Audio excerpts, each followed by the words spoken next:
Meus irmãos, bom dia. Graça e paz da parte do nosso Senhor e Salvador, Jesus Cristo. Amém. Meus irmãos, é uma grande alegria e honra estar aqui com os irmãos nesta manhã. Mas também sinto o grande peso e a responsabilidade de pregar a palavra do Senhor. Sem mais delongas, meus irmãos, eu peço que a amada igreja abra a sua Bíblia no segundo livro dos Reis, no capítulo de número 5.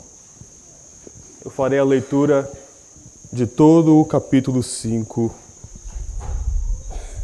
do segundo livro dos Reis, todos os seus 27 versículos.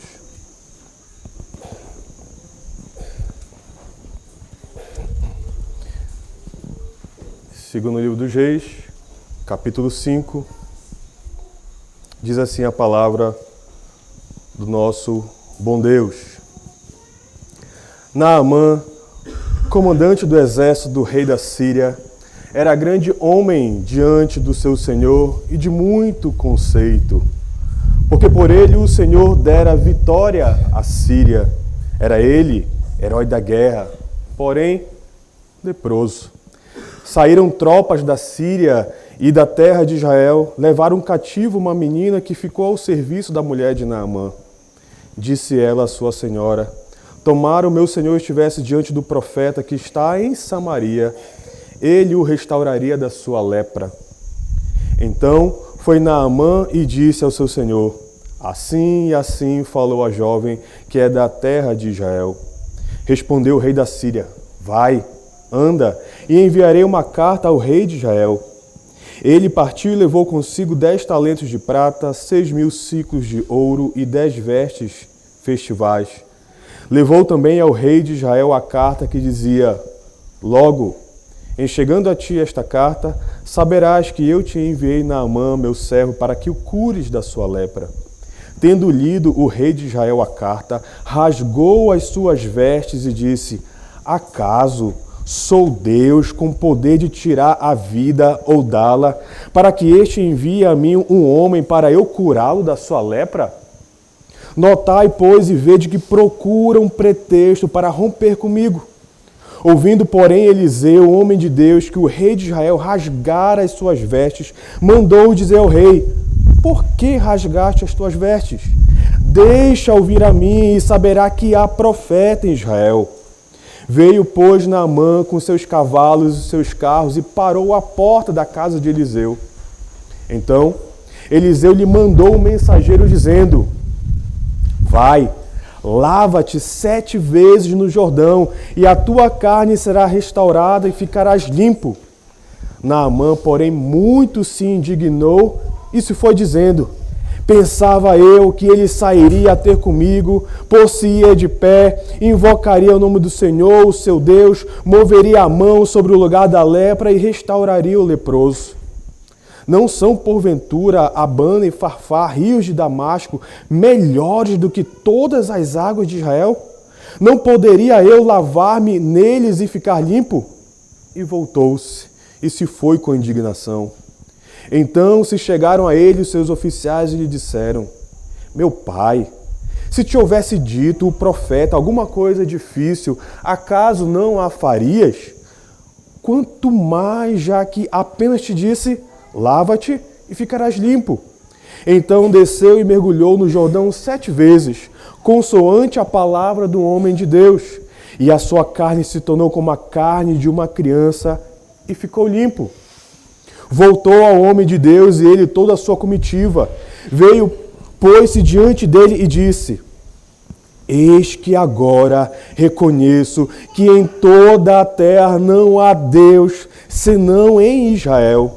Agora, pois, te peço, aceites um presente do teu servo. Porém, ele disse: tão certo como vive o Senhor, em cuja presença estou, não o aceitarei. Instou com ele para que o aceitasse, mas ele recusou. Disse Naamã: se não queres, peço-te que ao teu servo seja dado levar uma carga de terra de 2 mulos, porque nunca mais oferecerá este teu servo holocausto, nem sacrifício a outros deuses, senão ao Senhor. Nisto perdoe o Senhor a teu servo. Quando o meu senhor entra na casa de Rimom para ali adorar, e ele se encosta na minha mão, e eu também me tenha de encurvar na casa de Rimom, quando assim me prostrar na casa de Rimom, nisto perdoe o Senhor a teu servo. Eliseu lhe disse, vai em paz. Quando Naamã se tinha afastado certa distância, Geazi, o moço de Eliseu, homem de Deus, disse consigo, eis que meu senhor impediu a este sírio Naamã que da sua mão lhe desse alguma coisa do que trazia. Porém, tão certo como vive o Senhor, hei de correr atrás dele e receberei dele alguma coisa. Então foi Geazi em alcance de Naamã. Naamã, vendo que corria atrás dele, saltou do carro a encontrá-lo e perguntou, vai tudo bem? Ele respondeu, tudo vai bem. Meu senhor me mandou dizer, eis que agora mesmo vieram a mim 2 jovens, dentre os discípulos dos profetas da região montanhosa de Efraim. Dá-lhes, pois, um talento de prata e 2 vestes festivais. Disse Naamã, ser servido tomar 2 talentos. Instou com ele e amarrou 2 talentos de prata em 2 sacos e 2 vestes festivais. Pô-los sobre 2 dos seus moços, os quais o levaram adiante dele. Tendo ele chegado ao outeiro, tomou-os das suas mãos e os depositou na casa e despediu aqueles homens que se foram. Ele, porém, entrou e se pôs diante do seu senhor. Perguntou-lhe Eliseu, de onde vem Geazi? Respondeu ele, teu servo não foi a parte alguma. Porém ele lhe disse, porventura não fui contigo em espírito quando aquele homem voltou do seu carro a encontrar-te? Era isto ocasião para tomares prata e para tomares vestes, olivais e vinhas, ovelhas e bois, servos e servas? Portanto, a lepra de Naamã se pegará a ti e à tua descendência para sempre. Então saiu de diante dele leproso, branco como a neve. Amém e amém. Esta é a leitura da palavra do nosso bom Deus, meus irmãos. Curvemos nossas cabeças, orando ao Senhor, pedindo a iluminação e a direção do seu Santo Espírito para que entendamos e recebamos sua santa palavra. Oremos. Glorioso Deus e eterno Pai, que soberanamente reina sobre os céus e a terra. Tua, Senhor, é a honra, é a glória e é o louvor para todo e eterno sempre. Em Ti, Senhor, está toda a nossa fonte de consolo e esperança. Quem somos nós, Senhor, sem a Tua graça? Quem somos nós, Senhor, sem a Tua misericórdia? Em vão trabalhos que edifico, se o Senhor não edificar, Pai. Em vão, Senhor, faremos qualquer coisa se o Senhor não for conosco, se a Tua graça não for conosco, se a Tua santa mão poderosa não estiver sobre nós, Pai. E aqui estamos, Senhor, pela Tua graça. Não porque sejamos bons, não porque exista algum mérito em nós, Senhor, alguma justiça que possa ser atribuída a nós mesmos, mas nós só estamos aqui porque fomos convencidos, Senhor, da nossa carência de um Salvador, da nossa carência de um Redentor, de um mediador que se coloque entre nós e o glorioso e santo Deus. Pedimos, Pai, da Tua parte a Tua graça. Pedimos, Senhor, que se derrame sobre nós a tua misericórdia, o Teu favor, que o Senhor volte para nós a luz do Teu rosto e assim nos favoreça, Pai. Pedimos também encarecidamente que Teu Santo Espírito, Pai, ilumine o nosso coração, ilumine a nossa mente, nos dê entendimento, Senhor, para recebermos a Tua santa palavra e dela, Senhor, extraímos a sabedoria que vem do alto, que é divina, que é gloriosa. Não queremos, Senhor, a sabedoria de homens, não queremos, Senhor, a sabedoria deste mundo que é carnal, que é diabólica e é contra o Senhor. De tal forma, Pai, que a verdade que temos diante de nós, através da Tua palavra, ela edifique o Teu povo, ela santifique cada crente e ela transforme o nosso coração para sermos cada vez mais semelhantes à imagem e conforme a semelhança do nosso Senhor e Salvador Jesus Cristo. Que cada família, que cada lar aqui representado, Senhor, sejam edificados pela Tua santa palavra. E quanto a mim, Senhor, pregador desta manhã, tem misericórdia de mim, Senhor. Quantas falhas, Senhor, quantos pecados há em mim. Não deixa, Pai, que eu fale qualquer coisa que seja apenas da carne, que seja apenas humano. Não, Pai. Livra-nos disso. Livra-nos do erro, livra-nos, Senhor, da heresia, livra-nos de qualquer coisa que não venha da Tua parte, Pai. Mas ajuda a mim, Senhor, que eu seja apenas um vaso usado pelo Senhor, que a minha boca pronuncie apenas Tuas santas palavras, que seja, Senhor, apenas um emissário, Senhor, fiel, encontrado fiel diante de Ti.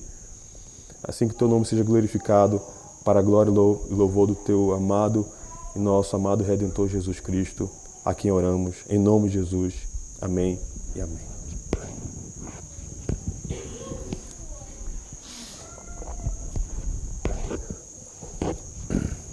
Meus irmãos, aqui no segundo livro de Reis, no capítulo de número 5, que nós acabamos de fazer a leitura, eu quero mostrar para a amada igreja nesta manhã como é que o Senhor Deus ele demonstra seu incrível poder e a sua eterna graça através do ministério do seu servo profeta Eliseu, a fim de curar um estranho dessa lepra, dessa doença terrível aqui.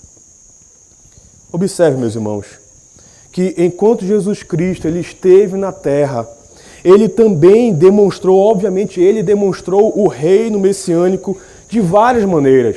E uma dessas maneiras pelas quais o Senhor Jesus Cristo demonstrou a vinda e a chegada desse reino messiânico foi através da cura de pessoas doentes. Pessoas doentes como os leprosos. Quando João Batista, por exemplo, ele teve uma crise de fé, ele enviou para Jesus Cristo uma pergunta. E nessa pergunta ele questionava de fato a respeito da identidade do nosso Salvador. E naquele momento, Jesus Cristo ele respondeu com uma gentil advertência. E essa resposta de Jesus à indagação de João Batista se encontra ali no Evangelho de Mateus, no capítulo 11, nos versículos 4 a 6. Nesse texto, meus irmãos, Jesus Cristo ele esclarece para João Batista quem ele era e o que ele estava fazendo e aquilo que estava acontecendo através do seu ministério.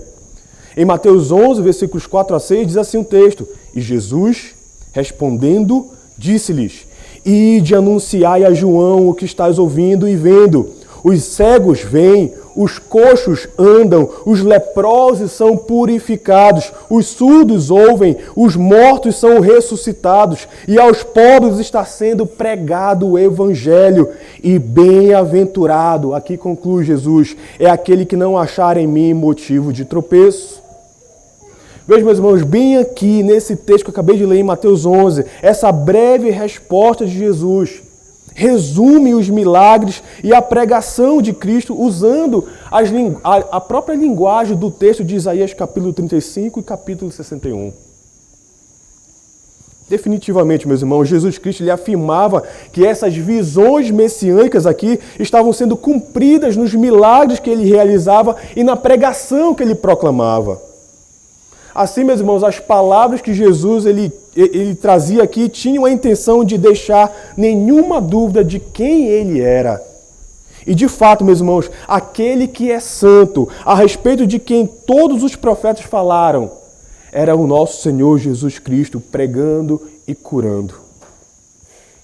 E as provas claras, meus irmãos, do ministério messiânico de Jesus Cristo, através das suas curas milagrosas e através da sua pregação poderosa do Evangelho, não deixavam dúvidas de que o reino messiânico havia chegado. Os milagres, meus irmãos, de Jesus Cristo eram uma amostra daquele reino que estava para chegar, que estava por vir. E os seus milagres, os milagres de Jesus Cristo, prestem bem atenção nisso, não eram uma violação das leis da natureza. Muito pelo contrário, os milagres que Jesus Cristo realizava era uma demonstração da restauração das leis da natureza.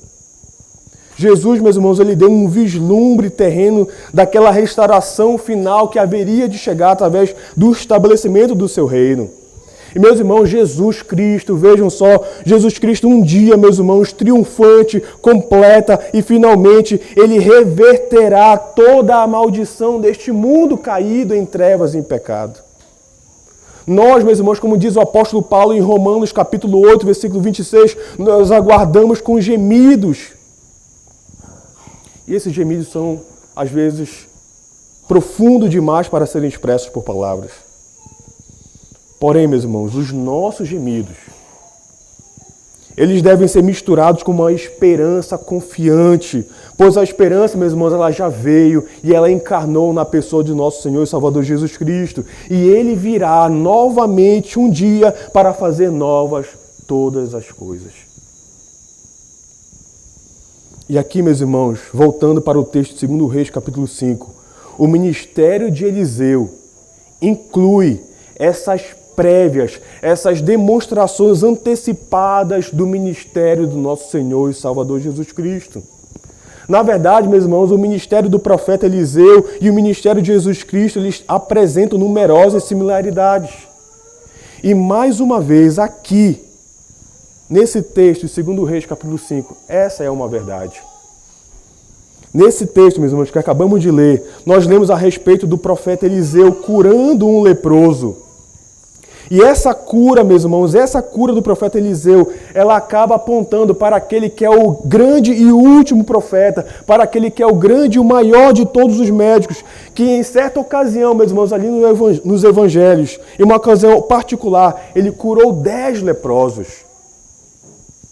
E ao curar aqueles 10 leprosos, estava dando um sinal daquela restauração final que nós estamos tanto aguardando e que um dia finalmente chegará. A purificação de Naamã, meus irmãos, ela fornece aqui para nós uma real, uma vívida, uma nítida ilustração do poder milagroso do Evangelho. A cura física de Naamã aqui é apenas uma parte de toda uma história muito maior. O que nós acabamos de testemunhar na leitura de 2 Reis, capítulo 5, meus irmãos, aqui é uma incrível conversão de alguém que estava fora da fé, que não pertencia à fé, aquela fé pactual. Mas Deus, meus irmãos, graciosamente, Ele salva um leproso da sua condição física mortal. E finalmente, meus irmãos, Ele salva esse leproso do julgamento eterno. E isso é fato, meus irmãos, quando nós observamos aqui no versículo 15 de 2 Reis, capítulo 5, que Naamã, ele acaba confessando. No versículo 15 ele vai dizer: eis que agora reconheço que em toda a terra não há Deus senão em Israel.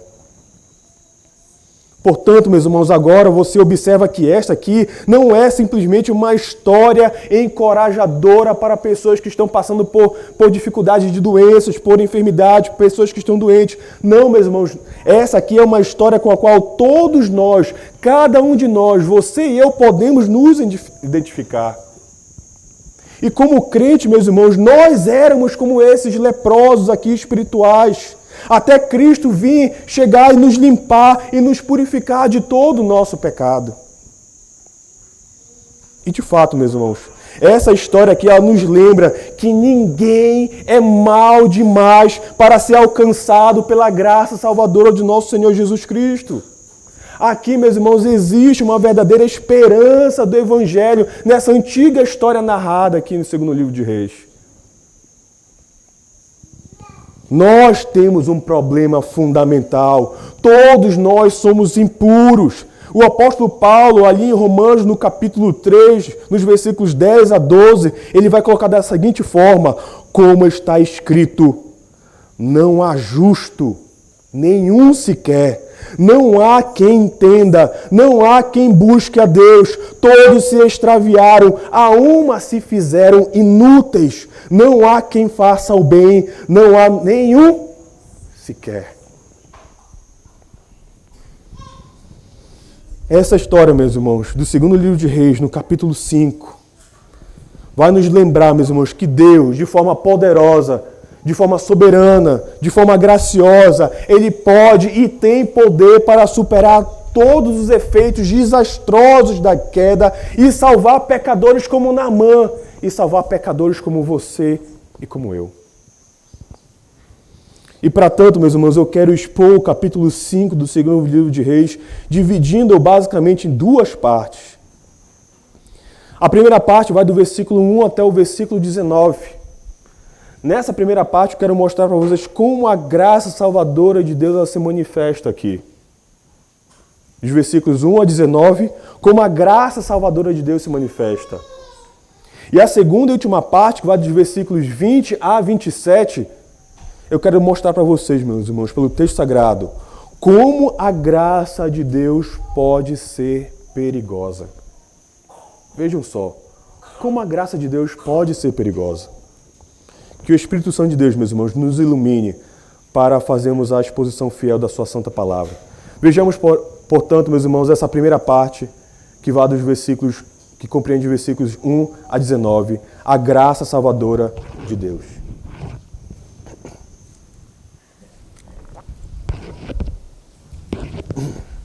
Observe, meus irmãos, que a narrativa dos milagres aqui de Eliseu, como eu já disse, ela não apenas nos apontam adiante para Jesus Cristo, mas ela também nos aponta para trás, de volta para Elias.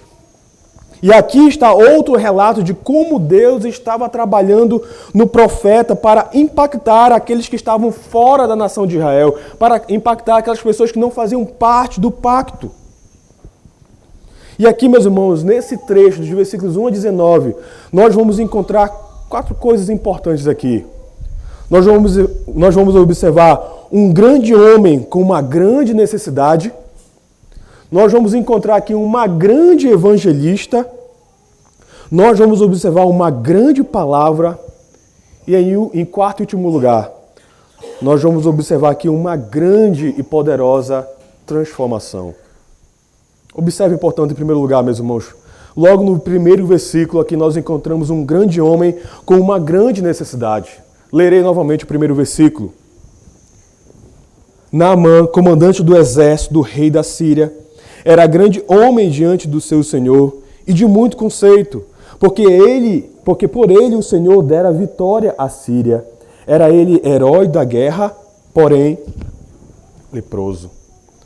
Vejam, meus irmãos, que Naamã aqui ele é um homem impressionante. Ele é um comandante do rei dos exércitos da Síria. Ele é um homem, meus irmãos, de sucesso, com uma elevada posição, reputação e conceito. E o mais interessante, observem aí pelo texto sagrado, é que ele é um homem que alcançou vitória com a ajuda do próprio Senhor Jeová. O texto é claro ao dizer que por ele o Senhor dera vitória. E a palavra vitória aqui no original pode significar salvação, libertação. Ele trouxe isso ao reino, à Síria. Veja que o sucesso dele era devido à vontade soberana de Jeová. E essa, meus irmãos, é uma notável ilustração da total soberania de Deus sobre os grandes eventos desse planeta. Jeová, meus irmãos, o nosso Deus, ele controla a política dos sírios e ele controla também todos os assuntos internacionais ao redor de todo esse globo terrestre. Veja aqui, meus irmãos, que Deus ele não era meramente o Deus de Israel. Na verdade, ele era o Deus de Israel, mas também ele é o Deus de todas as nações. O que nós temos aqui, meus irmãos, é o mesmo Deus que nós encontramos no Salmo 24, no versículo 1. O Salmo 24, versículo 1 vai dizer: ao Senhor pertence a terra e tudo que nela se contém, o mundo e os que nele habitam. Um certo comentarista, meus irmãos, vai dizer as seguintes palavras. Ele vai dizer que Jeová é tanto o Deus da igreja, como ele também é o Senhor de todo mundo. Jeová se achega e se aproxima ao seu povo, entretanto, isso não significa, diz o comentarista, que ele permita que os pagãos façam o que bem quiserem sem a sua supervisão. Observe, meus irmãos, que de fato não deveria nos surpreender que o sucesso de Naamã veio pela vontade do Senhor Javé. Mas esse grande homem, meus irmãos, observem também, ele tinha uma grande necessidade. O versículo 1 conclui dizendo que ele era um homem leproso. É como se essa descrição trouxesse um baque em toda a reputação, em todo o conceito de Naamã. Vem descrevendo o grande homem que ele é, e a lepra de Naamã vem como se fosse um baque aqui no final do versículo 1.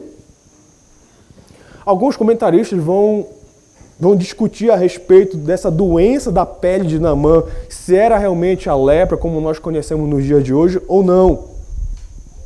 Mas, meus irmãos, qualquer que fosse a condição exata de Naamã.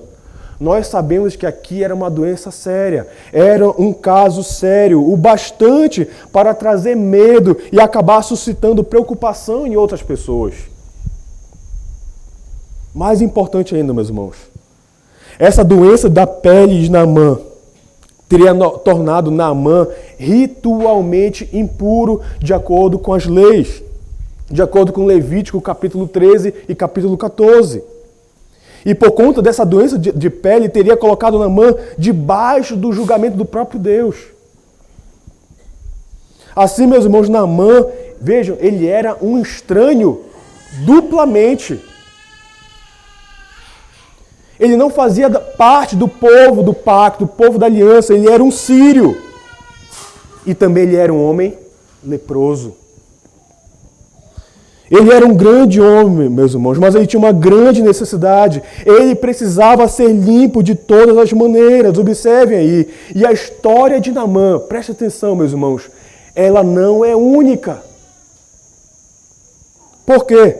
Porque todos nós precisamos ser purificados. Cada um de nós precisamos ser limpos. Porém, antes, meus irmãos, de nós podermos encontrar a verdadeira limpeza, cada um de nós precisamos reconhecer a nossa própria necessidade, a nossa própria carência, o fato de nós estarmos enfermos. E isso é algo difícil para alguns admitirem. Admitir a sua própria necessidade, admitir a sua impureza, é algo difícil para pessoas de sucesso, é algo difícil até mesmo para pessoas religiosas. Abra sua Bíblia no Evangelho de Lucas, no capítulo 4. Evangelho de Lucas, capítulo 4, versículo de número 27.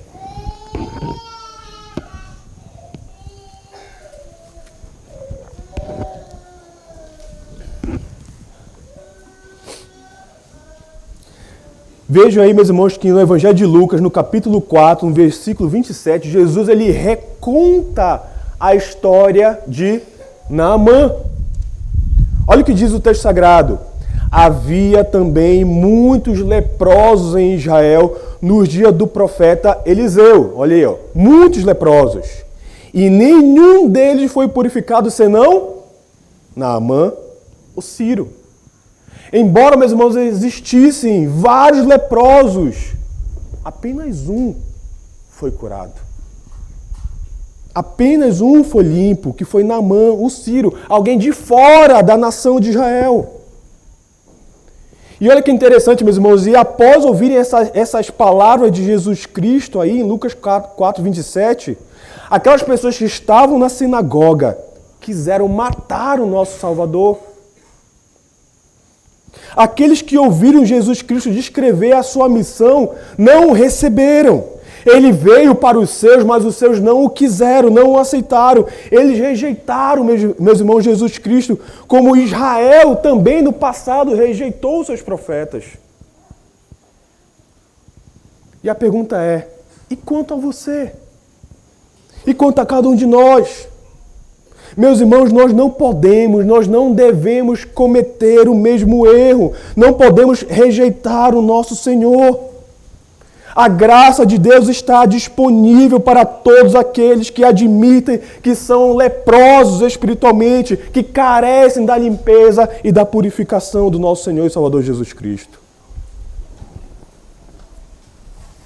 Voltando agora, meus irmãos, para o segundo livro de Reis, capítulo 5. Acabamos de ver então, meus irmãos, Naamã, um grande homem com uma grande necessidade. Agora observe que vai entrar em cena uma grande evangelista. Do versículo 2 até o versículo 5, a parte A, nós seremos apresentados agora uma menina evangelista aqui.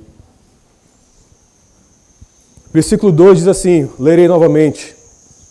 Saíram tropas da Síria, segundo Reis capítulo 5, versículo 2. Saíram tropas da Síria e da terra de Israel, levaram cativa uma menina que ficou ao serviço da mulher de Naamã. Observe, meus irmãos, a soberania de Deus aqui. Veja que a soberania de Deus ela é demonstrada, meus irmãos, em seu ele demonstra sua soberania pelo fato de ele se envolver. Deus, meus irmãos, ele se envolve não apenas em grandes assuntos internacionais, mas ele também se envolve nos pequenos detalhes das vidas de pessoas que aparentemente são sem importância. E aqui, a partir do versículo 2, entra essa pequena menina. Como é que Naamã vai ouvir as palavras do profeta Eliseu? Como é que Naamã vai saber que existe alguém que pode curá-lo lá em Israel? Meus irmãos, o fato é que Deus usa os seus meios para cumprir os seus propósitos. E um desses meios, meus irmãos, são os seres humanos. São as pessoas testificando do poder salvador de Deus, como essa menina, serva, cujo nome nós não sabemos, não nos é dito aqui. Nós sabemos, na verdade, muito pouco sobre ela, mas ela, meus irmãos, ela prova ser tremendamente importante aqui nessa narrativa. E aqui, meus irmãos, o escritor lhe traça um contraste importante entre Naamã, um grande homem no versículo 1, e uma pequena menina no versículo 2. Naamã era um grande homem diante do seu Senhor. Só que essa menina estava a serviço da mulher de Naamã. Observe, meus irmãos. Agora, toda a história aqui, toda essa história depende dessa pequena menina. Veja que o texto diz aí que ela foi levada cativa após uma invasão síria. É bem provável que seus pais tenham morrido nesse processo de invasão. E ela provavelmente, meus irmãos, não tinha esperança de retornar para a sua casa. Ela estava vivendo os seus dias ao serviço de uma pessoa estrangeira, em uma terra estrangeira, em uma casa estranha. Mas mesmo assim, ela se destaca como um exemplo que é um exemplo maravilhoso para cada um de nós. Ela está consciente da condição de Naamã. Ela percebe que o seu senhor ali, Naamã, o seu mestre, está doente. E preocupada com o bem-estar dele e confiante na obra de Deus através do profeta Eliseu, ela vai e diz à sua senhora e fala a respeito desse profeta no versículo 3. Aí no versículo 3 observa que ela vai dizer que existe alguém que pode curar o comandante. E essa palavra, observe aí no versículo 4, ela foi passada também para Naamã. Então Naamã, veja, meus irmãos, ele foi e recebeu a permissão para ir até Israel na esperança de ali naquele país encontrar a sua cura. E aparentemente, meus irmãos, essa menina, observem, ela veio de um lar piedoso. Ela veio de uma família remanescente dentro de Israel. E por que nós podemos concluir isso? Porque ela conhecia o profeta Eliseu. Ela tinha confiança, meus irmãos, que o poder de Deus operava através do homem, do servo de Deus. Isso fica claro no versículo 3, quando ela diz assim: disse ela, a menina, sua senhora, tomara o meu senhor estivesse diante do profeta que está em Samaria, ele o restauraria da sua lepra. Então veja, meus irmãos, nunca pensem que Deus não pode usar você lá onde você está. Direcione as pessoas para Jesus Cristo dentro da sua rotina de trabalho, dentro da sua atividade diária comum de trabalho. Direcione as pessoas para Cristo. Você não sabe como as pessoas podem acabar respondendo a esse direcionamento e como Deus, no final das contas, pode ser glorificado através disso. Esse é o legado que essa pequena evangelista aqui deixa para cada um de nós. E essa forma, meus irmãos, de direcionar as pessoas para Cristo pode ser algo tão simples, como, por exemplo, dar um livro cristão a alguém na sua escola, no seu escritório, na sua área de trabalho, no seu ambiente de estudo. Isso pode envolver, meus irmãos, o convite para que alguém venha participar do culto no domingo com você. Isso pode envolver, meus irmãos, simplesmente perguntar se você poderia orar pelo seu vizinho doente ou levar uma sopa quente para aquela família. Às vezes isso pode simplesmente, meus irmãos, ser você encaminhando um áudio como uma devocional pelos grupos de WhatsApp da família. Se você quer fazer grandes coisas, tudo bem. Mas a verdade é que, meus irmãos, a maioria dos cristãos precisa começar com as pequenas coisas. E essa pequena menina, ela fez a pequena tarefa de contar a alguém sobre o profeta Eliseu. E isso fez uma grande diferença em toda a narrativa aqui. Não pense que você precisa de uma posição elevada, de destaque ali dentro da igreja ou em uma corporação para que você então possa ser usado por Deus. Na verdade, meus irmãos, Deus ele se agrada em usar pessoas comuns para realizar seus propósitos que são extraordinários. Portanto, procure viver intencionalmente cada dia, apontando as pessoas em direção ao caminho do Evangelho. Em terceiro lugar, após observarmos essa grande evangelista, meus irmãos, observe agora que nós temos uma grande palavra aqui. Isso vai da parte B do versículo 5 até o versículo 13. Veja que interessante, meus irmãos. A partir do versículo 5 até o versículo 13, nós vamos observar um importante contraste aqui. O que ocorre aqui é que, em contraste a essa menina serva, fiel, a partir desse texto, meus irmãos, a partir desse ponto do texto sagrado, nós vamos conhecer agora um servo que é patético. Dessa vez, meus irmãos, o servo aqui ele toma posição. E é um homem de influência, é um homem de destaque, é um homem de poder, mas ele é inútil, ele é patético. Observem que aí, meus irmãos, Naamã ele vai para Israel com uma carta oficial do rei da Síria e ele vai levando bastante, vai carregado de bens materiais. Se nós traduzirmos essas medidas de peso aí para as nossas medidas atuais, Naamã levou roupas, levou em torno de 340 quilos de prata, 90 quilos de ouro. E presumivelmente, observem, o rei da Síria imaginava, meus irmãos, que haveria ali um relacionamento próximo entre o profeta e a corte real.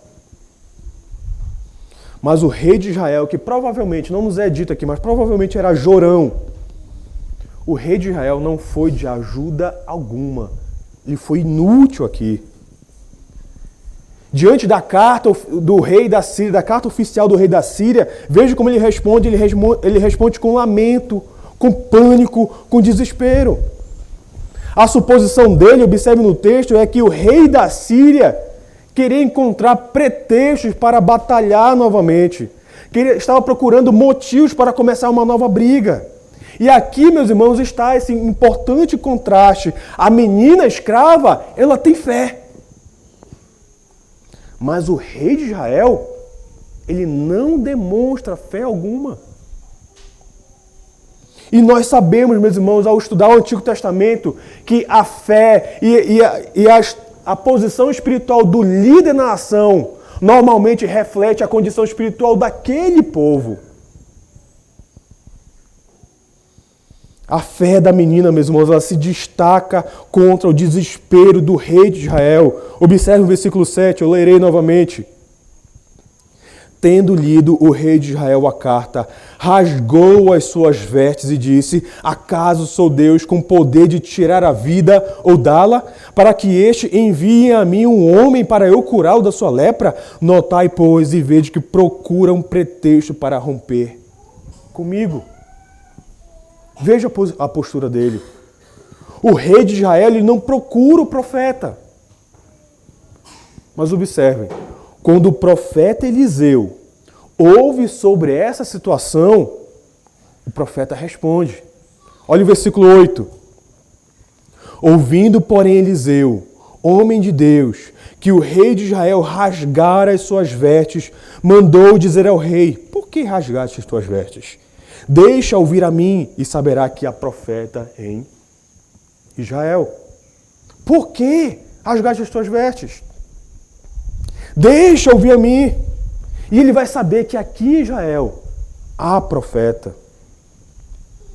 E aí ele vai seguindo então esse convite. Naamã ele segue e recebe esse convite. Olha o versículo 9. Veio, pois, Naamã com os seus cavalos e os seus carros e parou à porta da casa de Eliseu. Observe, meus irmãos. Veja aí que não é interessante que esse homem, Naamã, ele está vindo para o país onde o povo escolhido de Jeová vive. Mas o rei do próprio país nem mesmo conhece Jeová. O rei não demonstra fé nenhuma. Mas um estrangeiro ouve lá de onde ele está, ele ouve falar que existe rei em Israel, mas o rei de Israel não conhece verdadeiramente Jeová. E quanto isso é similar, quanto isso é semelhante, meus irmãos, àquelas pessoas que crescem em ambientes religiosos, crescem dentro da igreja, mas que nunca se tornaram verdadeiramente seguidoras de Cristo. Proximidade nem sempre leva à salvação. O seu nome pode até estar escrito no rol de membros da igreja, mas o que importa é se o seu nome está escrito no livro da vida.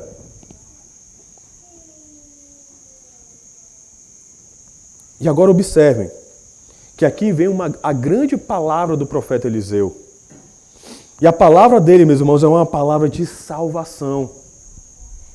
Mas como o Evangelho, meus irmãos, e o Evangelho faz isso, a palavra de Deus, o Evangelho e a palavra desse profeta pode ofender antes de trazer a cura. Veja aí, meus irmãos, que Eliseu ele envia o seu mensageiro para Naamã, ao invés dele mesmo ir. Veja só, um grande comandante chega até a sua casa, mas ele não vai pessoalmente atender esse comandante. Ele manda um servo, manda um mensageiro. Imagine só a situação, uma comitiva real, com cavalos, com carros, para a sua porta e você continua sentado à sua mesa. E você envia então alguém para falar no seu lugar, você não vai. Foi isso que Eliseu fez. Eliseu, meus irmãos, ele nem mesmo concedeu a Naamã a dignidade de uma saudação pessoal. Olha o versículo 10 aí, ó. Então Eliseu lhe mandou o mensageiro dizendo: vai, lava-te 7 vezes no Jordão e a tua carne será restaurada e ficarás limpo. Aqui, meus irmãos, o escritor do segundo livro de Reis, ele não interpreta aqui as ações de Eliseu, mas com certeza, meus irmãos, essa foi uma ação tanto quanto humilhante para o grande comandante Naamã. Mas se isso aqui não humilhou Naamã, as instruções que o profeta Eliseu traz para ele, com certeza humilharam o grande comandante. E de fato, meus irmãos, as instruções do profeta Eliseu deixaram Naamã perturbado. Por quê? Porque, meus irmãos, observem pelo texto que Naamã ele esperava um grande evento de cura pela fé. O texto é claro ao dizer, meus irmãos, que ele esperava que o profeta chegasse perto dele e balançasse as suas mãos sobre o local da doença, trouxesse algum tipo de encantamento ou mágica e, como se fosse no estalar de dedos, a lepra sumisse. Porém, não é isso que acontece aqui. Eliseu, meus irmãos, diz a ele para ele ir ao rio Jordão e ali lavar-se 7 vezes. Veja que Eliseu tratou esse homem como qualquer outro leproso que precisava ser curado. E Naamã não gostou disso. Naamã não ficou confortável com esse tratamento. Observe, meus irmãos, que o Evangelho ele deve primeiro nos humilhar antes de poder nos curar.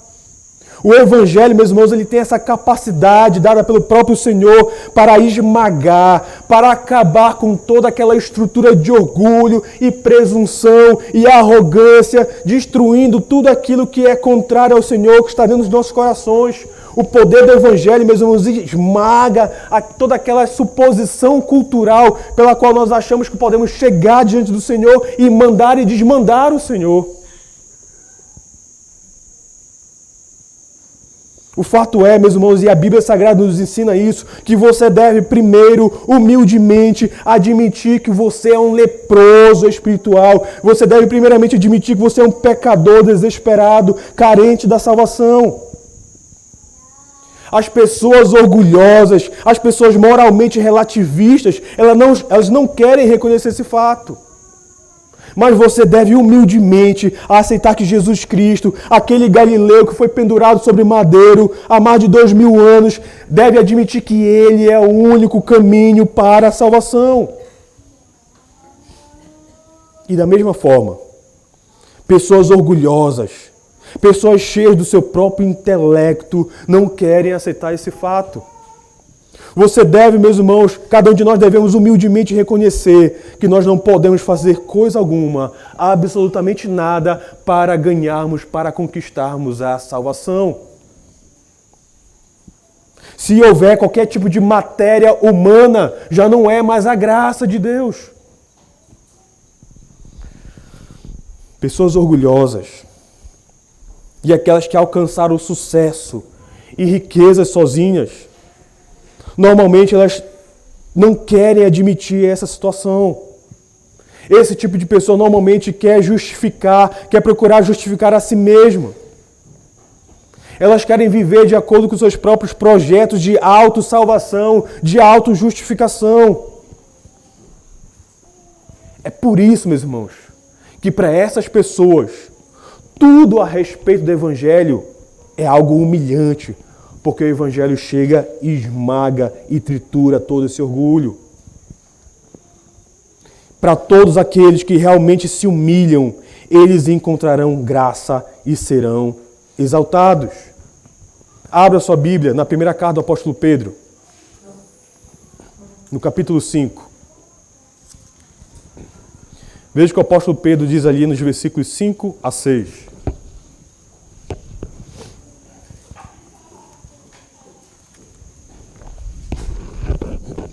Primeira Pedro, capítulo 5, versículos 5 a 6, diz assim, rogo igualmente aos jovens, sede submissos aos que são mais velhos, outros sim, no trato de uns com os outros, cingivos todos de humildade, porque Deus resiste aos soberbos, contudo aos humildes concede a sua graça. Versículo 6, humilhai-vos, portanto, sob a poderosa mão de Deus, para que Ele, em tempo oportuno, vos exalte. Essa é a recomendação da palavra, meus irmãos. Humilhai-vos. Humilhai-vos debaixo da mão de Deus, para que Ele, em tempo oportuno, vos exalte. E Naamã, meus irmãos, ele está sendo humilhado aqui nesta narrativa. Ele está incomodado, meus irmãos, pelo dogmatismo e pela suposta mente estreita que Eliseu está demonstrando ali. Ele está indignado por ter que entrar no Jordão, o principal rio de Israel, ao invés de ter que entrar em algum outro rio, talvez um rio bem melhor no seu próprio país.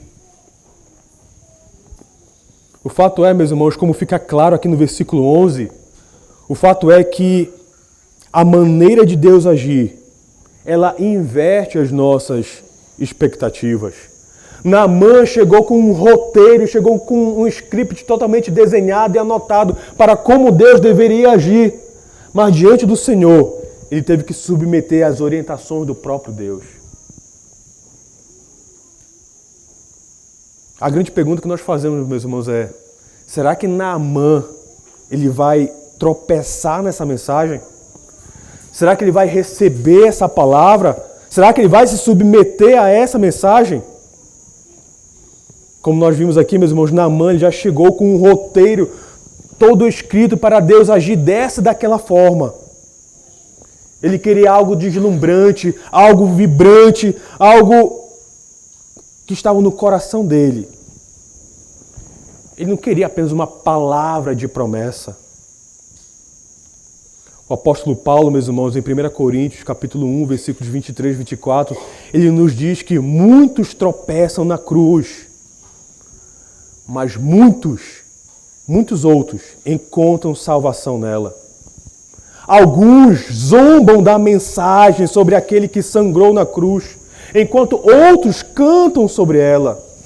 Os escarnecedores, eles acham isso algo muito embaraçoso, bárbaro, estúpido, ignorante, muito simples, estreito demais. Mas os crentes, eles olham para essas coisas. Aqueles que foram chamados pela graça do Senhor, eles veem essas coisas e acham isso glorioso, infinitamente sábio, fonte de toda alegria, de esperança e de poder. O fato, meus irmãos, é que a cruz de Cristo, ela divide a raça humana em duas categorias. E ao dividir a raça humana em duas categorias, a cruz de Cristo, ela une os crentes. Para alguém cantar, meus irmãos, sobre as maravilhas de um Salvador, esse alguém deve primeiramente, humildemente, se submeter à palavra desse glorioso Salvador. E aqui, meus irmãos, Naamã, eventualmente ele se submete, ele se coloca debaixo da palavra do profeta, e os seus servos dizem a ele que, em vez de zombar da mensagem, em vez de desdenhar daquilo que o profeta orientou para que ele fizesse, ele deveria se alegrar na simplicidade da mensagem e experimentar a promessa e responder essa promessa pela fé. Pela graça de Deus, meus irmãos. Aqui então nós lemos sobre a conversão de Naamã. E a partir do versículo 14 até o versículo 19, nós observamos aqui essa grande transformação.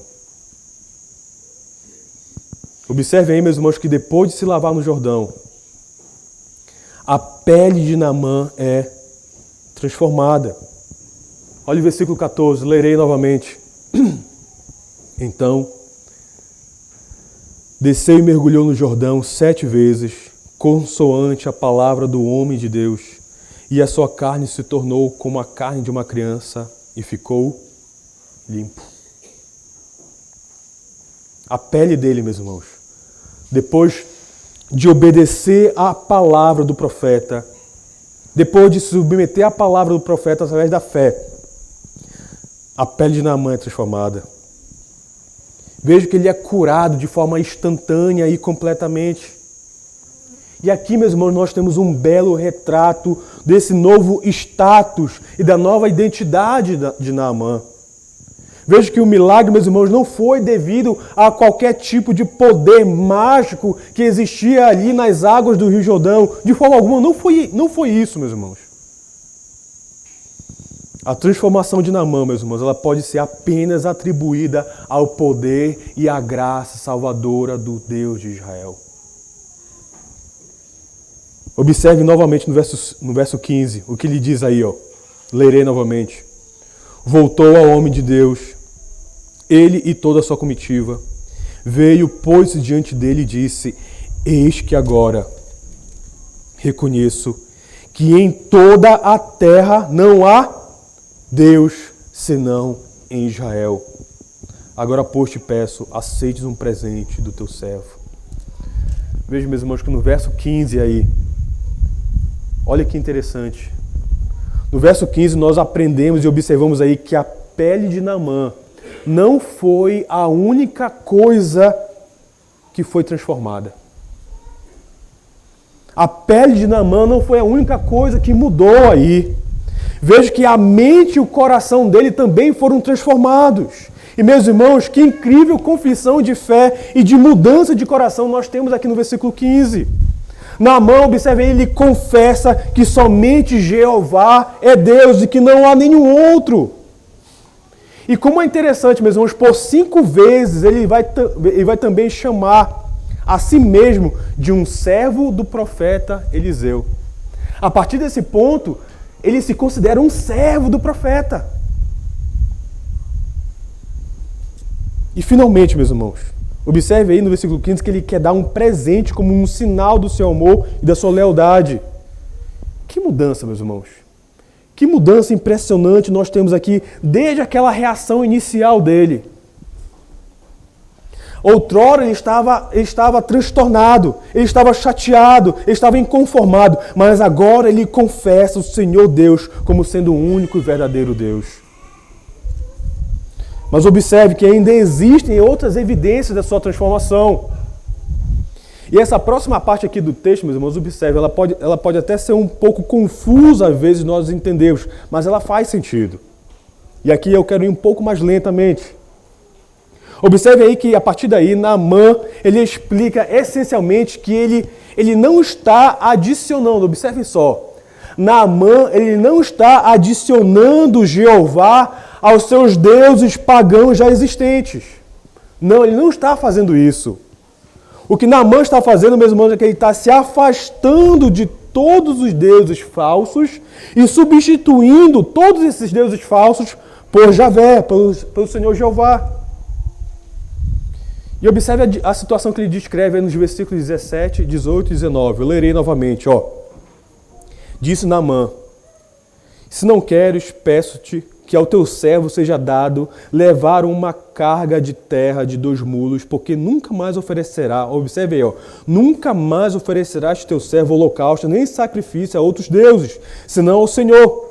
Nisto, perdoe o Senhor a teu servo, quando o meu Senhor entra na casa de Rimom para lhe adorar, e ele se encosta na minha mão, e eu também me tenha de encurvar na casa de Rimom, quando assim me prostrar na casa de Rimom. Nisto perdoe o Senhor ao teu servo. Eliseu lhe disse: vai em paz. Observe aí, meus irmãos, que Naamã, ele diz que ele está antecipadamente, ele está empenhado, na verdade, em adorar Jeová exclusivamente. Só que antecipadamente ele quer receber o perdão do profeta. Ele quer receber o perdão do Senhor, na verdade. Por quê? Porque ele sabe que ele terá que ir até o templo pagão com o seu mestre, com o seu Senhor. Então veja aí, como é que Naamã, talvez alguém pergunte, como é que Naamã está comprometido realmente com o Senhor?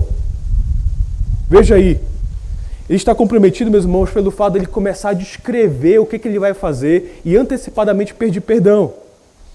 Ele está descrevendo parte da descrição do trabalho dele. E ele está indicando, veja aí, ó, que mesmo que ele esteja no templo com o seu mestre, ele não vai adorar o ídolo do seu mestre. O que ele está fazendo ali é por causa do trabalho que se espera dele, e por conta disso ele já pede perdão ao Senhor. Portanto, meus irmãos, nós não deveríamos ver Naamã ou qualquer coisa relacionada a ele, a esse aspecto, de forma negativa. Tanto é que Eliseu, ele não considera isso como uma grande coisa. Ele diz para Naamã no versículo 19, vai em paz. O profeta Eliseu simplesmente deixa assim. Um certo comentarista vai dizer, meus irmãos, que o versículo 18 realmente mostra uma marca evidente da conversão, que ele chama de consciência sensível. Ou seja, Naamã, ele está tão incomodado pelas expectativas do seu local de trabalho, isso deixa-o tão incomodado, que ele deixa claro que ele não é apenas mais um israelita insensível. Ele está mostrando que está sensível à sua nova condição. Ele percebe que agora ele confessa ao único Senhor Deus verdadeiro. Veja aí que Naamã, ele não apenas perdeu a sua lepra, mas ele também perdeu o seu paganismo. Ele não é mais um idólatra. E que interessante, meus irmãos. O apóstolo Paulo, na sua primeira carta aos Tessalonicenses, no capítulo 1, nos versículos 9 a 10, ele vai descrever a verdadeira conversão. Ali nesse texto, meus irmãos, o apóstolo Paulo vai dizer que uma conversão real, verdadeira, genuína, ela envolve deixar os ídolos para servir a Deus, ao Deus vivo, exclusivamente. A conversão, meus irmãos, ela envolve uma mudança de status. A conversão, ela envolve todos os nossos desejos. Agora nós temos novos desejos. A conversão, meus irmãos, ela envolve uma consciência sensível, uma consciência que não quer desagradar ao Senhor, muito pelo contrário, quer honrá-lo em todo e qualquer lugar. A conversão, meus irmãos, ela envolve uma doação generosa. E todas essas coisas estão expressas aqui, nessa notável história da conversão de Naamã. Um certo comentarista, meus irmãos, ele vai resumir bem tudo isso ao dizer as seguintes palavras. Ele diz assim: a história da conversão de Naamã é uma das mais detalhadas e uma das mais sociológica e psicologicamente ricas histórias de conversão na Bíblia. E ele conclui dizendo assim: quase pela primeira vez, a Bíblia retrata a mudança de mente e de coração, bem como a mudança de status que ocorre quando um pecador volta-se para o Deus de Israel. E de fato, meus irmãos, tudo mudou para Naamã. E tudo muda para qualquer um que verdadeiramente se arrepende e crê no Senhor e Salvador Jesus Cristo. O apóstolo Paulo, meus irmãos, ele disse aos coríntios, anteriormente impuros, na sua segunda carta aos coríntios, no capítulo 5, versículo 17. E assim, se alguém está em Cristo, é nova criatura. As coisas antigas já passaram, eis que se fizeram novas. Observe, meus irmãos, que tornar-se um cristão não tem a ver com tornar-se uma pessoa legal. Não se trata de virar apenas uma nova página na vida. Tornar-se cristão tem a ver com tornar-se uma nova pessoa. E essa, meus irmãos, essa mudança que os cristãos têm experimentado, e essa é a mensagem que nós oferecemos para o mundo. Portanto, assim como essa pequena menina escrava, cada um de nós devemos continuar falando para todos sobre aquele que é maior que Eliseu. Anunciemos, meus irmãos, aquele que é maior que Eliseu, aquele que pode tornar cada pessoa nova e limpa. E esta foi a primeira parte, meus irmãos, do capítulo 19, do capítulo 5. A partir do versículo 20 até o versículo 27, eu quero mostrar para vocês, meus irmãos, no texto sagrado, como a graça de Deus ela pode ser perigosa. Observem aí que, infelizmente, a história da conversão de Naamã, ela não termina de forma positiva para todos aqui. Enquanto Naamã, observem aí, ele experimenta a maravilha da graciosa salvação de Deus. Geazi, meus irmãos, por outro lado, ele experimenta uma transformação que é negativa, que é terrível. Na primeira parte da história, Naamã, ele é curado da lepra. Ele sofre, ele passa por uma transformação de vida e de mente completamente. Só que na segunda parte, Geazi, por conta do seu grande pecado, ele é atingido com a mesma doença que acometia o grande comandante. E aqui, meus irmãos, nós lemos sobre a cobiça de Geazi e a falta de entendimento e apreciação que ele tem pelo Evangelho. Aqui nesses versículos 19 a 27. E todo o restante dessa narrativa, meus irmãos, é uma narrativa triste aqui. Observem aí, meus irmãos, que Eliseu ele se recusa a receber qualquer coisa de Naamã. Entretanto, Geazi, olhem só, ele quer lucrar com a situação.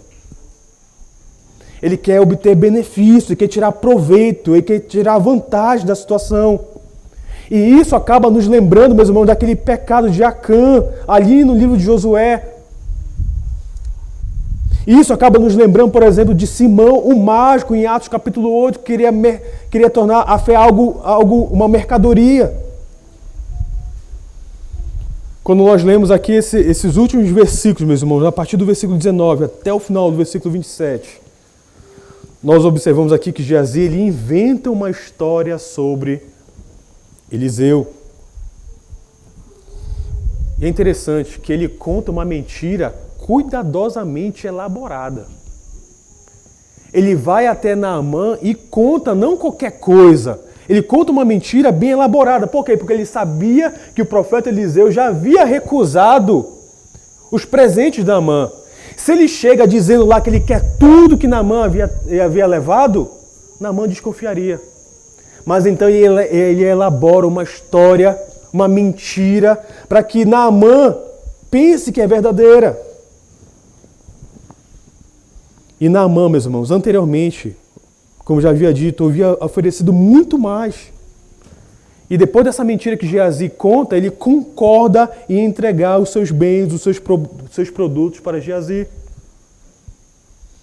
E veja, meus irmãos, que motivado pela cobiça, o servo de Eliseu, ele mente e pega aquilo que não pertence a ele.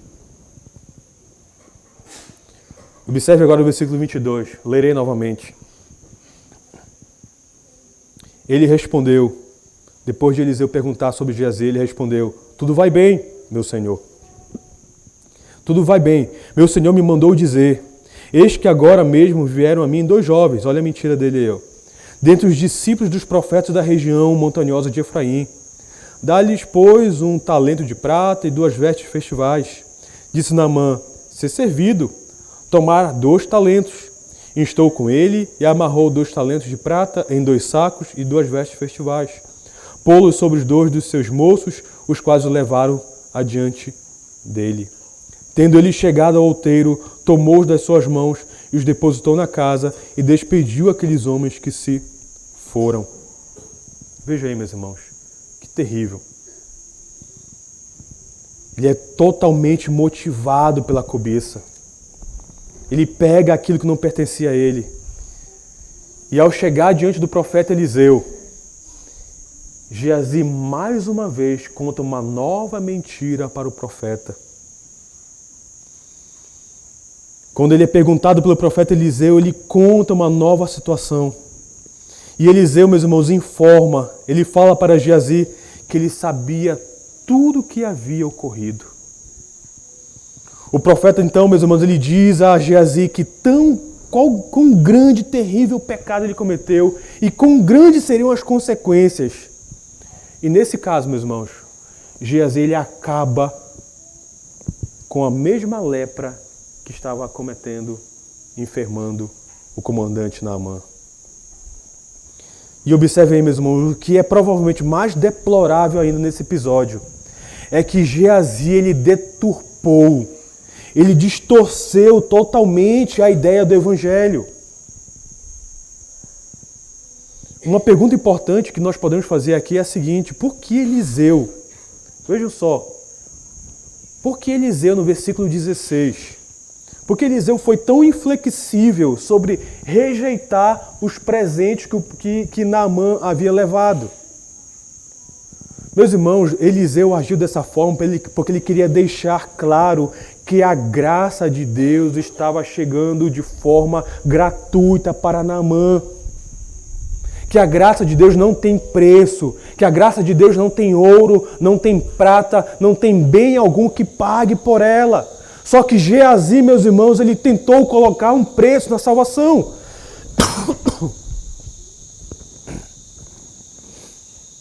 Um comentarista vai dizer as seguintes palavras: a ganância de Geazi implicava que Jeová era um Deus cobrador, como todas as outras divindades pagãs que se espalhavam pelo Oriente Próximo.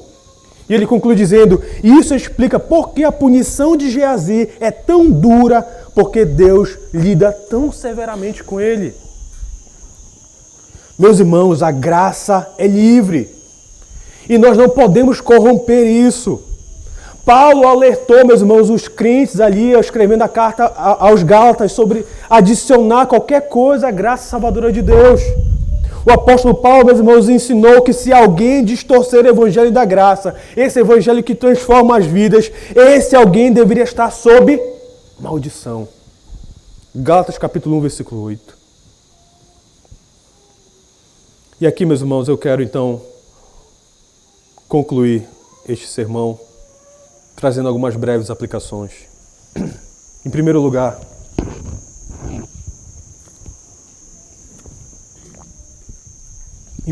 observe a providência de Jeová. Observem aqui a providência do Senhor. Nessa história, meus irmãos, tudo depende dessa pequena menina e da sua trágica servidão aqui. Os pais dela foram mortos durante os ataques da Síria, provavelmente. Nós não sabemos. Todos os sonhos que ela tinha de realização pessoal ou simplesmente de uma vida no meio da sua família, no meio da sua aldeia, foram destruídos. Mas o fato é, meus irmãos, que sem ela, Naamã jamais teria encontrado a cura. Veja que interessante, meus irmãos. Pessoas normalmente com certa frequência, são trazidas ao reino de Deus, debaixo de um grande custo para outras pessoas. Aquela menina estava longe da sua terra, perdeu os seus pais provavelmente, nunca mais retornaria ao seu lar provavelmente, mas toda essa situação difícil pela qual ela passou, o Senhor Deus Jeová usou para que Naamã encontrasse o Senhor Jeová. Deus pode, meus irmãos, trazer as pessoas para si mesmo através de meios que parecem ser imprevistos, que parecem ser estranhos. Então observe a providência de Jeová. Em segundo lugar, você consegue perceber como em apenas 2 versos o texto sagrado ele nos ensina. Ele ensina para mim e para você que tanto a política internacional no versículo 1, quanto as circunstâncias individuais do versículo 2, como tanto as relações internacionais do versículo 1, quanto os dilemas pessoais do versículo 2, tudo isso, quer seja internacional ou pessoal, todas essas coisas estão debaixo do controle do Senhor Deus? Vocês conseguem perceber isso? Tanto os grandes eventos, meus irmãos, quanto os menores detalhes da vida pertencem ao Senhor. O Senhor, meus irmãos, Ele controla aquilo que ocorre dentro das salas de reuniões da ONU, da União Europeia ou da Casa Branca ali nos Estados Unidos. Assim como, meus irmãos, o Senhor conhece e cuida daquilo que você conversa com o seu cônjuge sentado à mesa da sua sala, ali na sua casa. A soberania do Senhor, meus irmãos, ela se estende desde os parlamentos e dos departamentos de guerra até aquilo que se passa dentro do seu coração e dentro da sua mente, meu irmão. O Senhor é soberano sobre todas as coisas. Em terceiro lugar, a menina, meus irmãos, ela estava cheia de expectativa e confiança. Mas, por outro lado, o rei de Israel era só pavor, pânico e consternação. Esse era o problema com o rei de Israel. E provavelmente, meus irmãos, esse era o problema de toda a nação de Israel. Você pode ser parte do povo da aliança e ainda assim não ter a fé da aliança. Esse rei de Israel aqui, meus irmãos, ele é um aviso para você, não é? Você pode ser contado entre o povo exterior de Deus e ainda assim viver uma vida sem Deus. É bem possível, pode ser que o seu nome esteja em um hall de igreja e ainda assim você não busca a face do Senhor, você não anseia por Ele, você não tem sede dEle, você não quer Ele. Você já ouviu falar do Senhor? Quantos sermões você já ouviu sobre o Senhor Deus Todo-Poderoso, mas você não lança as suas ansiedades sobre Ele? Você pode ser um presbiteriano de longa data e ainda assim não ter nenhuma fé no Senhor e Salvador Jesus Cristo. Alguns, meus irmãos, podem professar a fé em Deus e ainda assim viver uma vida longe dEle. Esse é o alerta do rei de Israel para cada um de nós nesta manhã. Em quarto lugar, quantas vezes, meus irmãos, quantas inúmeras vezes nós agimos como Naamã? Quantas vezes nós queremos agir como esse comandante, dizendo a Deus como o Senhor Deus deve ou não deve agir? Quantas vezes nós queremos trazer um script, um roteiro já todo desenhado, já todo planejado? Olha, Senhor, você deve agir dessa maneira. O fato é que nós não estamos muito longe de Naamã. Quão frequentemente, meus irmãos, nós já temos na nossa cabeça, na nossa mente, a ideia como é que Deus deve operar. E quando Ele não corresponde às nossas expectativas, temos a tendência de ficarmos como Naamã, decepcionados, chateados, frustrados, porque o Senhor não fez aquilo que nós queríamos que Ele fizesse. Não é assim que o Senhor faz. Ele é o soberano de toda a terra. Ele não está debaixo da nossa vontade. Ele não está debaixo do nosso querer. Ele não está debaixo dos nossos planos. Ele é soberano e Ele guiará de acordo com a sua soberana vontade. E em quinto e último lugar, meus irmãos, O que nós podemos aprender nesse texto aqui?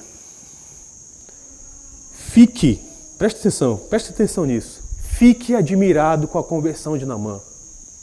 Glorifique a Deus por conta disso. Perceba a glória, o poder e a graça de Deus na conversão de Naamã. Mas preste atenção. Tema a ganância e a distorção de Geazi. Celebre o Evangelho, pregue o Evangelho, creia no Evangelho, mas nunca use o Evangelho para o seu próprio ganho egoísta. Não transmita falsas ideias a respeito do Deus vivo e verdadeiro. Deus, meus irmãos, Ele é verdadeiramente gracioso, Ele é verdadeiramente soberano e Ele realmente tem prazer em salvar as pessoas. E que tudo que nós fizermos, meus irmãos, portanto, que tudo que nós fizermos e dissermos, honre aquele que é o Redentor de todas as nações. E na medida que nós aguardamos, meus irmãos, por aquele grande dia, pelo dia que Deus fará novas todas as coisas, nós devemos manter fixos os nossos olhos naquele que é maior que o profeta Eliseu. Nós devemos manter fixos nossos olhos em Jesus Cristo. Em breve, meus irmãos, nós habitaremos com Ele para sempre, onde todos os remidos, de todas as tribos, de todas as línguas, cantarão louvores ao seu santo nome, celebrarão aquele que é maior do que todos os profetas. Naquele grande dia, meus irmãos, não haverá mais leprosos. Naquele dia não haverá mais dor, nem lágrimas. Todos os redimidos que experimentaram a graça salvadora, que experimentaram a purificação do Senhor e que viveram na graça provedora de Deus, exaltarão aquele que os livrou das suas lepras. Aqueles que antes foram leprosos serão então capazes de erguerem as suas mãos em louvor ao Rei dos Reis e Senhor dos Senhores. E como aquela pequena menina, meus irmãos, vamos contar a todos sobre as boas novas. O Salvador de todas as nações já veio e Ele um dia voltará novamente. Que Deus nos abençoe em Cristo Jesus. Amém e amém. Curvemos nossas cabeças, meus irmãos. Glorioso Deus e eterno Pai que está no céu. Aqui estamos, Senhor, diante da Tua santa, inerrante, infalível e eterna palavra. Grande sabedoria nós podemos extrair dela, Pai. Que maravilhosa edificação nós podemos alcançar a partir dela, Senhor. A Tua palavra é a verdade. Santifica-o, Senhor. Santifica cada um de nós, a Tua igreja, o Teu povo na Tua verdade. Nos ajuda, Senhor, a reconhecer que o Senhor é o grande Deus e que a Tua providência, Senhor, está sobre todas as coisas. O Senhor controla, Pai, todas as questões internacionais, questões de guerra, questões de transações comerciais, os grandes blocos econômicos, Senhor, as grandes reuniões que ocorrem em torno desse planeta, Senhor. O Senhor controla todas as coisas. Quer estourem guerras pelo mundo afora, Pai. O Senhor tem tudo isso debaixo do controle das Tuas mãos. Mas da mesma forma o Senhor controla e debaixo da Tua providência está a vida de cada um de nós. O Senhor sabe, Pai, daquilo que o nosso coração anseia. Nos ajuda, Senhor, a lançar diante de Ti em oração todas as nossas ansiedades através das orações e das súplicas, sabendo que o Senhor é aquele que guarda o nosso coração na perfeita paz que só o Senhor pode nos dar. Aquilo que os Teus servos, Senhor, têm orado a respeito, Senhor, dos seus trabalhos, das suas demandas, dos seus projetos, daquilo, Senhor, que eles precisam fazer, da colheita, das plantações e de tudo mais, Senhor, nosso dia a dia. As demandas, Senhor, dentro das nossas casas, das nossas famílias, nossos filhos, educação, tudo, Senhor, tudo está debaixo da Tua mão, da Tua santa providência. Nos ajuda a colocar tudo isso diante de Ti em oração, Pai. Nos ajuda a perceber, Pai, que o Senhor é o grande soberano, Pai, sobre todas as organizações que existem nessa terra, Pai. O Senhor controla todas as reuniões que ocorrem, quer seja na ONU, quer seja na Casa Branca, quer seja na União Europeia, mas o Senhor também controla, Pai, as decisões que cada pai, que cada chave de família, que cada esposa, cada cônjuge, Senhor, tem que tomar ali dentro das suas casas, das suas residências. Pedimos, Senhor, a Tua sabedoria para nos orientar em cada tomada de decisão, Pai. E que tudo isso glorifique o Teu santo nome. Nos ajuda, Senhor, para que nós não sejamos, Pai, apenas membros exteriores de uma igreja. Para que nossos nomes estejam realmente escritos, Senhor, no livro da vida. Daqueles que foram salvos pelo Cordeiro, que tem a marca do sangue do Cordeiro, Senhor. Não queremos ficar, Senhor, confortáveis, Senhor, numa aparente salvação, porque nossos pais foram crentes, porque a nossa história é de crente, porque nós estamos em uma denominação. Não, Pai, nós queremos ser crentes em Cristo Jesus, enraizados nele, e nele permanecemos para sempre. Nos ajuda, Senhor, a confiarmos no Senhor e no Teu plano perfeito. Não queremos, Senhor, orar diante de Ti, querendo impor as nossas condições. Negativo, Pai. Mas que Teu Evangelho humilhe o nosso coração, que Teu Evangelho humilhe toda a nossa estrutura, Senhor, para que humildemente, Senhor, recebamos as Tuas instruções e humildemente obedeçamos a Tua palavra e ao Teu querer e estejamos debaixo da Tua potente mão, Pai. Não deixe jamais, Senhor, nós deturparmos a mensagem do Teu Evangelho. Não nos deixe jamais, Senhor, acrescentar qualquer coisa que não seja apenas a Tua graça da salvação, Pai. Que vivamos, Senhor, apenas pela Tua graça. Que vivamos apenas pelo Teu poder, não pelas obras, não pela justiça, não pelos méritos humanos ou por qualquer outra coisa, Senhor, que pode corromper a genuína mensagem do Teu Evangelho. Nos ajuda a depender apenas de Ti, Senhor. Anelando e ansiando por aquele grande dia que o Senhor um dia chegará, Pai. Retornará para buscar o Teu povo. E ali naquele grande dia, Senhor, não haverá mais leproso algum. Totalmente limpos e purificados, Senhor, cantaremos e celebraremos o Teu nome para todo e eterno sempre, através dos méritos do nosso Salvador Jesus Cristo. A Ele seja a honra, a glória e o louvor para sempre. Amém e amém.